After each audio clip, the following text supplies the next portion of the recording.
అత్యాధునిక టెక్నాలజీతో నడుము మరియు వెన్నునొప్పికి treatment Tejas spine care Somajiguda Sainikpuri Gachibowli. నమస్తే, నేను Keshav. Welcome to Suman TV. America under shut down. America మూతపడుతుంది. ఎందుకు మూతపడుతుంది? ఎవరి తప్పు వలన మూతపడుతుంది? ఇప్పుడు ప్రపంచం అంతా కూడా ఆసక్తికరంగా అమెరికా వైపు చూస్తుంది. ఇదే అంశం. సో దీన్ని విశ్లేషించేందుకు మనతో పాటు జీవీఆర్ శాస్త్రి గారు, పొలిటికల్ ఎకనామిక్ అనలిస్ట్ ఉన్నారు. శాస్త్రి గారు నమస్తే అండి. నమస్తే సార్, అమెరికా షట్ డౌన్ అనేటువంటి వార్త ప్రకంపనలు సృష్టిస్తుంది. మరోవైపు డొనాల్డ్ ట్రంప్ ఉద్యోగాల కోత, ప్రభుత్వ ఉద్యోగాల్లో పెద్ద ఎత్తున కోత పెట్టబోతున్నారనేటువంటి సంకేతాలు చాలా స్పష్టంగా ఇచ్చారు. ఏం జరగబోతుంది సార్ అమెరికాలో? అమెరికన్ ఎకానమీ స్ట్రక్చర్డ్ ఎకానమీలో వాళ్ళు ప్రాసెస్ ఎలా జరిగిందంటే లాస్ట్ 3-4 డెకేడ్స్లో మ్యానుఫ్యాక్చరింగ్ నుంచి తప్పుకోవాలి, మ్యానుఫ్యాక్చరింగ్లో అధిక లాభాలు పొందాలని చెప్పి అమెరికన్ క్యాపిటలిస్టులు అందరూ కలిసి చీప్ లేబర్ ఉంటుందని మెల్లిగా చైనా షిఫ్ట్ చేశారు. ఓకే. ఐటీ రంగంలో వచ్చిన, ఫార్మా రంగంలో వచ్చిన మార్పుల్ని దాన్ని మనం క్యాష్ చేసుకున్నాం. ఇండియా క్యాష్ చేసింది IT, pharma. Okay. So service సెక్టర్లో మేజర్గా ఇండియా రావడం అది, కానీ దీన్ని తద్వారా లాభ పొందిన ఎవరంటే క్యాపిటలిస్టులైన అమెరికన్స్. ఓకే. ఇప్పుడు గవర్నమెంట్కి ఏమైపోయిందంటే క్యాపిటలిస్ట్ లాభం పొందారు, గవర్నమెంట్ లాభం పొందింది, ప్రజలకు అయ్యే సంక్షేమం ఉంది చూసారా, అది అప్పు అయిపోయింది. అంటే ప్రజలు ఉద్యోగరీత్యా బాగుపడలేకపోయారు, చదువుల రీత్యా వాళ్ళకి పాపం ఎదరికెళ్ళలేకపోయారు, అప్పుల రీత్యా గవర్నమెంట్ అప్పుల్లో నిలబడిపోయారు. ఓకే. సో ఇప్పుడు it is a capitalist who hand like anything. వాళ్ళకి వచ్చిన నష్టం ఏం లేదు, వాళ్ళు ఏంటంటే చాలా హ్యాపీగా ఉన్నారు. That is the capitalistic economy, a typical capitalistic economy of America. మన భారతదేశం ఏంటంటే it is a mixed economy. అంటే క్యాపిటలిస్టిక్ కాదు, సోషలిస్టిక్ కాదు, అభివృద్ధి చేయుత అనే 2 పదాల మధ్యలో నిలబడతాం అని ఒక ప్రతిజ్ఞ చేసి పార్లమెంట్లో 1947 లవ్ స్టోరీలో ప్రతిజ్ఞ చేసి మన జవహర్లాల్ నెహ్రూ గారు మిక్స్డ్ ఎకానమీని ఎంచుకున్నాడు. అలాంటి ఎకానమీ ఎంత, నేను కూడా ఎంత పెద్ద చదువుకున్నాను కానీ నాకు కూడా పెద్దగా మిక్స్డ్ ఎకానమీ పెద్దగా అర్థం అవ్వదు. అంటే మరి మనకంటే కాదు ఎక్కువ స్టైల్ ఉంటుంది. నేను కూడా డీలీట్ చేశాను ఎకనమీలో. సో నేను కూడా హార్వర్డ్, నేను స్టాన్ఫర్డ్, ఐఐటి ఢిల్లీ నుంచే చదివాను, బిట్స్ పిలా నుంచి చదివాను. సో దీని ఎకానమీలో ఏమైందంటే మిక్స్డ్ ఎకానమీకి రూపం ఇచ్చారు కానీ దాన్ని అమలు పరచలేదు. ఓకే. రూపం ఎటువంటి రూపం ఇచ్చారంటే agricultural policy, first agricultural policy announce చేసిన తర్వాత జవహర్లాల్ నెహ్రూ గారు ఆయన ఇండస్ట్రియల్ పాలసీ అనౌన్స్ చేస్తున్నప్పుడు అగ్రికల్చరల్ పాలసీ మీద ఏడ్చేది. ఓకే. మనం ఇలా ఇంటి అగ్రికల్చరల్ పాలసీ పెట్టేయండి. అప్పుడు భూమి పట్వారీ వ్యవస్థ ఉండేది, అంటే భూస్వాముల వ్యవస్థ ఉండేది. ఆ భూస్వామి వ్యవస్థల మీద ఆయనకి అవగాహన లేదా, మరి ఆయన వెనకాల ఉన్న వాళ్ళకి అవగాహన లేదు తెలియదు, కానీ దాన్ని ఎలా చేయాలని ఈ రోజు దాకా కొట్టుమెట్టాడుతున్నాం. సేమ్ కండిషన్ ఇప్పుడు అమెరికాలో కూడా దాదాపు అలాంటి సిచ్యువేషన్ ఉందని అంటున్నారు. ప్రభుత్వ వ్యయానికి సంబంధించి నిధులు విడుదల చేయలేని స్థితిలో ఉంది అంటున్నారు. అక్కడికి వెళ్ళిపోండి, నేను చెప్తే మీరు కరెక్ట్ గా అర్థమవుతుంది. ఓకే. ఓకే. ఇదేమైందంటే ఎప్పుడైతే మనం ఇప్పుడు ధరని మీ భూమి మా భూమి అనుకుంటూ రకరకాలుగా పెడుతున్నాం తప్పితే ఒక ఇంటిగ్రేటెడ్ ప్లాట్ఫామ్ డెవలప్ చేయలేదు. ఒక్కొక్క భూమిని 30 సార్లు అమ్మేస్తున్నారు, 30 సార్లు కొనేస్తున్నారు. అండ్ భూముల మీద కబ్జా, ఇదేంటి ల్యాండ్కి లోన్లు ఇచ్చేసి బ్యాంకులన్నీ కరప్ట్ అయిపోతుంది. సో ఇప్పుడు మనం ఇదే థీరీని మనం అమెరికా క్యాపిటలిస్టిక్ ఎకానమీలోకి తీసుకెళ్తే ఆదాయం, వ్యయం, రాబడి. ఆదాయం మీద ఏంటి, ఆదాయం మీద నడవలసినంత వ్యవస్థలు నడవాలి. ఓకే. రాబడి మీద నడవలసిన వ్యవస్థలు ఏంటి, ప్రజలకు ఇచ్చే సౌకర్యాలు నడవాలి. రాబడి అంటే ఏంటి, ట్యాక్స్. ఆదాయం అంటే సహజ వనరులను వృద్ధిలోకి తీసుకురావడం ద్వారా సంపాదించేది ఆదాయం. ఓకే. ఆ ఆదాయం కానీ అమెరికాలో ఏమైంది, వీళ్ళు ఖర్చు పెట్టిన ఖర్చులు $33 ట్రిలియన్ వెళ్ళిపోయింది అప్పు. ఆ $33 ట్రిలియన్ వాళ్ళకి అయ్యే అప్పుకి అయ్యే వ్యయం అంటే కాస్ట్ ఆఫ్ డెప్ట్ అంటాం, ఆ కాస్ట్ ఆఫ్ డెప్ట్ 2.8 ట్రిలియన్ నుంచి 3 ట్రిలియన్స్కి వచ్చేసింది. ఓకే. అంటే ఏంటి, వాళ్ళకి వచ్చే ఆదాయాన్ని మించి ఆల్మోస్ట్ దాటిపోయింది. అంటే ఏంటి, మనం వాళ్ళు రాబడిగా ప్రజల నుంచి ట్యాక్స్ వసూలు చేసేది అంతా వడ్డీలు వెళ్ళిపోతాం. ఇంకా చేయడానికి ఏమీ లేదు.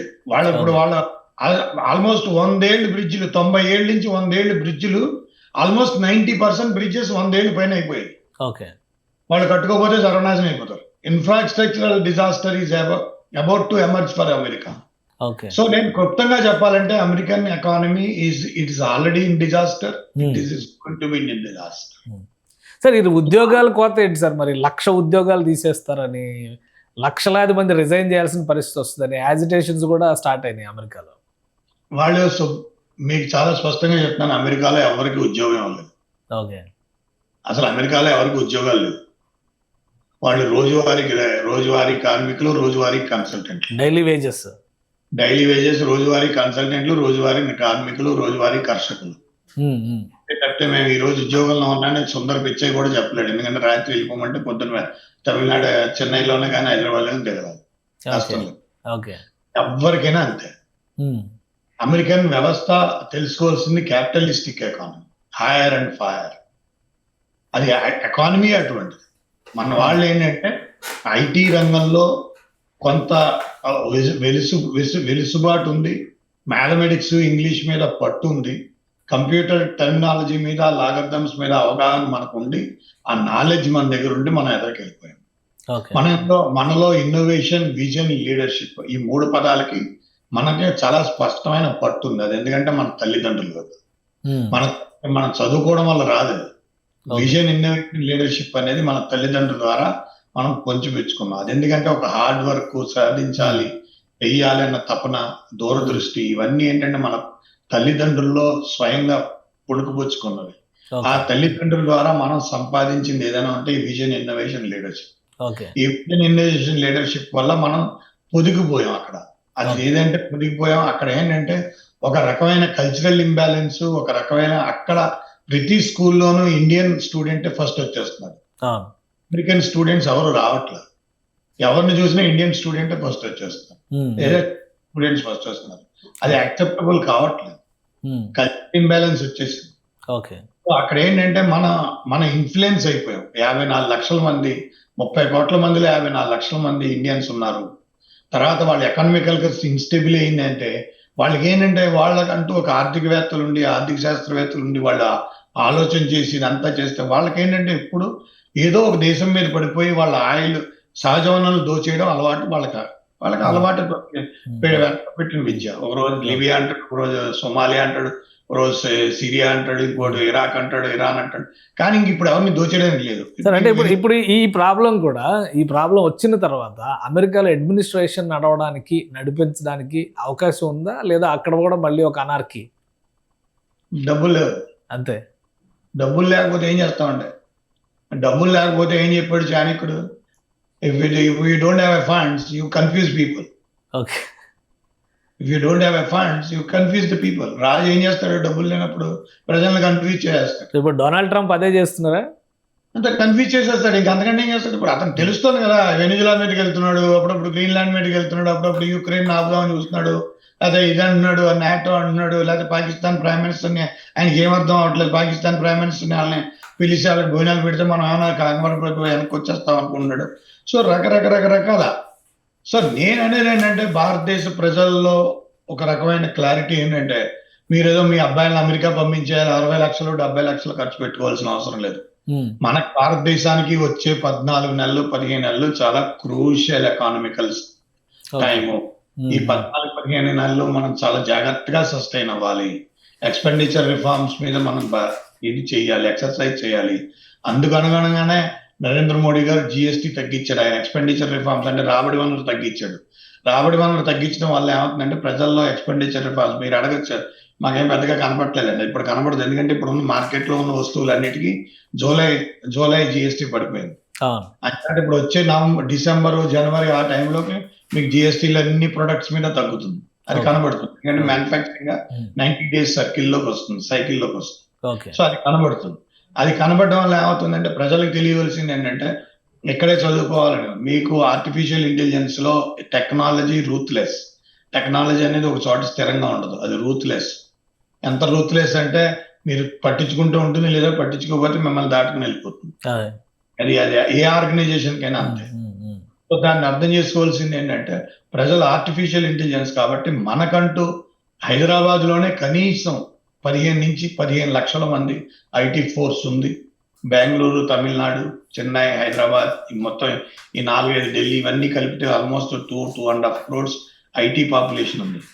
దాని ఆర్టిఫిషియల్ ఇంటెలిజెన్స్ సప్లిమెంటరీ యూనిట్స్ కింద తయారు చేస్తారు. ఇంటిగ్రేటెడ్ ఆర్టిఫిషియల్ రీసెర్చ్ సెంటర్స్ మనం ఓపెన్ చేయొచ్చు. 160 కంట్రీస్ ఓపెన్ చేయొచ్చు. అవన్నీ ఎన్నో ఆప్షన్స్ ఉన్నాయి, మనకు ఎన్నో వనరులు ఉన్నాయి. కానీ ఆర్థిక వ్యవస్థ పరంగా ఈ 14 months కొంచెం చాలా జాగ్రత్తగా వెళ్ళాలి, స్లోగా వెళ్ళాలి, స్టడీగా వెళ్ళాలి. సార్ ఇప్పుడు అమెరికాలో కూడా ఇప్పుడు జరుగుతున్న పర్యవసానాలకి ట్రంప్ అడ్మినిస్ట్రేషనే కారణమా, లేదంటే గత ప్రభుత్వాల తాలూకు అక్యుములేటెడ్ మిస్టేక్స్ అన్ని కలిపి ఇప్పుడు అమెరికా కొలాప్స్ అవుతుంది అనుకోవాలా? అంటే వాళ్ళకి ఏమైందంటే ఒక రకంగా అక్యుములేషన్ మధ్యలో ఈ Biden administration, first of all మీకు బైడెన్ ట్రంప్ అనేది ఏమి ఉండదండి, అదంతా రాంగ్.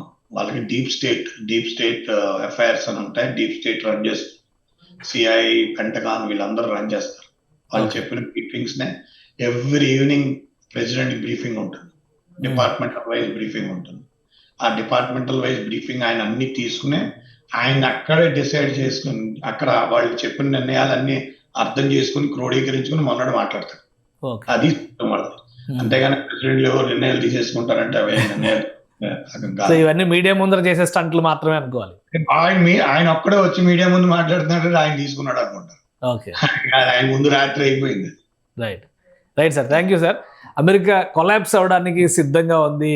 షట్ డౌన్ పేరుతో ఇప్పుడు వస్తున్నటువంటి పరిణామాలన్నీ కూడా ఆర్థిక వ్యవస్థని ఛిద్రం చేసే దిశగా అడుగులు వేస్తున్నాయి. భారతీయులు మాత్రం రాబోయే 14-15 నెలలు మరింత అప్రమత్తంగా ఉండాల్సిన అవసరం ఉందని శాస్త్రి గారు సూచిస్తున్నారు. ఆర్థిక వ్యవస్థను గాడిలో పెట్టేటువంటి క్రమంలో ప్రభుత్వాలు తీసుకునేటువంటి నిర్ణయాలు ప్రజలకి సేవలు అందించడం, ప్రజలకు సౌకర్యాలు కల్పించడం పైన అనేక ప్రభావాలు చూపిస్తాయి. ఆ ప్రభావాల తాలూకు పర్యవసానాన్ని ఇప్పుడు అమెరికా ఎదుర్కొంటుంది.